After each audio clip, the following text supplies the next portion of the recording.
Jadi kan begini, kalau kita bicara soal netralitas birokrasi, itu rawan ketika pilkada. Kenapa rawan? Karena bupati wali kota itu adalah pembina terhadap birokrasi di daerah masing-masing. Itu para pejabat di daerah itu dalam posisi yang tidak mudah, ikut mendukung atau tidak. Itu terkait dengan soal nasib dia setelah begitu kan. Sehingga ini yang kemudian membuat posisi kepala para pejabat di daerah itu kan sangat rentan ya. Nggak hanya pejabat lah, di level-level yang lebih rendah, eselon lebih rendah pun juga rentan juga, karena kan itu pasti fungsinya kan berjenjang. Sekarang ini sudah dipetakan, misalnya di Sleman misalnya, ketika bupatinya maju, wakilnya maju, sekdanya juga maju ya. Itu kan peta-peta soal dukung-dukung kan sudah mulai nampak. Nah, pasti membuat kemudian birokrasi nggak sehat. Karena harusnya birokrasi itu melayani semuanya, tidak hanya melayani yang mendukung.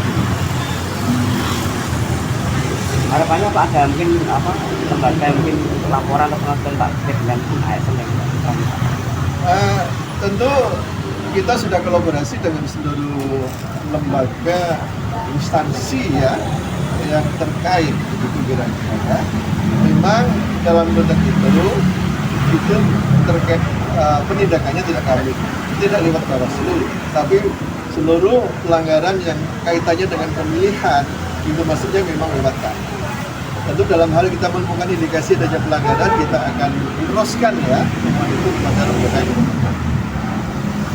Konkretnya Pak, mungkin seperti apa dari Bawaslu terkait dengan fenomena di Sleman tadi Pak?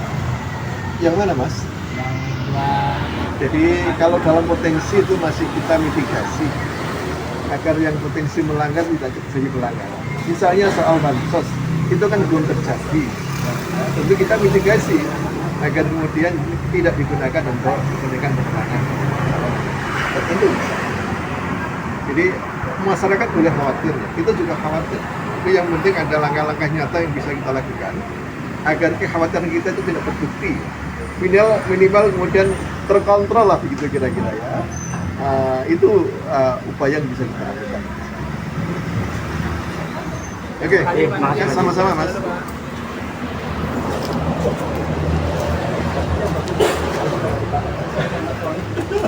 Nanti rebutan. Jadi peserta pemilunya. Jadi medianya dalam jangkauannya KPUD, ya pesertanya oleh KPUD. Sementara Bawaslu tugasnya adalah ngawasi. Di seluruh pelanggaran pemilu dan pemilihan itu masuknya lewat Bawaslu. Tapi untuk konteks penyiaran itu memang kita nggak bisa sendirian.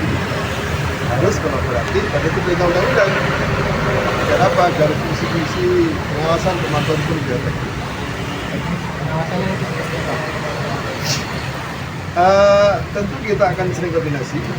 Yang kalau KPU itu kan punya peralatan ya, yang bisa memonitor terhadap media-media penyiaran. Jadi fungsi utama KPU adalah untuk memonitor terkait dengan soal pemberitaan, soal iklan. Potensi pelanggaran paling tinggi kan kalau iklan itu kan melanggar durasi maupun tidak frekuensi ya. Tentu fokus Bawaslu tidak di situ karena kita terbatas alatnya juga tidak ada. Kawan-kawan di daerah. Pak, kalau terkait dengan penggunaan media sosial untuk kampanye juga menjadi tapi itu gimana? Kalau medsos kita kolaborasi dengan pihak lain ya, karena itu memang di luar ranahnya KPUD. Medsos kita dengan Mafindo, dengan Polda, dengan juga Dinas Informasi Daerah, Kominfo ya. Pak, di bulan lalu Kan akan ada penyaluran sosial. oh belum Laporan kita memasukkan pemilih baru. Nah ini pemilih anak muda ini sudah umur 17 tahun, sudah punya akil, yang seperti apa nanti hasilnya ketika selesai selama 1 bulan COVID, kita susun dalam bentuk daftar pemilih hasil pemutahiran dan DPS, daftar pemilih sementara, kita umumkan. Kalau masih ada hal yang belum valid, kan bisa diperbaiki lagi. Nanti masuk DPS. Output dari coklat itu DPS. akhirnya terdaftar pemilih sementara yang masih bisa diperbaiki, diberi masukan, tanggapan, diberi masukan. Karena kita Berarti BPS nanti di minggu awal Agustus. Minggu awal Agustus kita tetapkan BPS, kita terima masukan, kita perbaiki lagi, lalu kita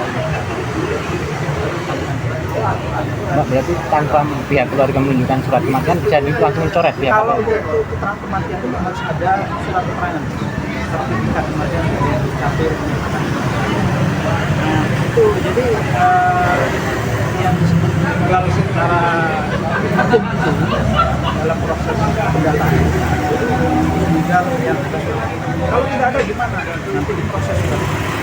Berarti kita belum bisa mencoret tanpa adanya surat itu Pak ya? Kalau apa? Kalau misalnya pihak keluarga belum bisa menunjukkan, KPU nggak bisa mencoret nama tersebut ya? Dicoret, tapi nanti untuk ditetapkan dalam DPT itu harus menunggu surat keterangan dari kalau disebut orang meninggal, orang nikah itu kan harus ada surat keterangan negara. Ada kekhawatiran Bapak ini jumlah TPS kan dikurangi. Ya. Ini ada kekhawatiran menurunkan partisipasi. Enggak, pemilih yang terlalu besar. Nah, kalau pemilih 300, nah itu mana itu tidak dapat.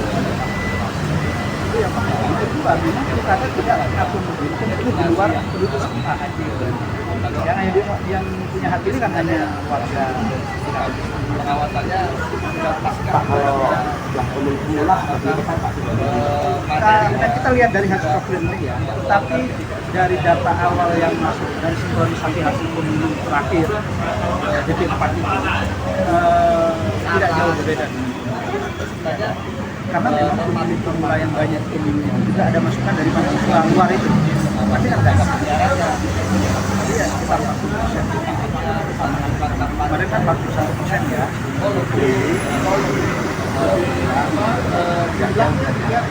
sehari harus menunggu Ya.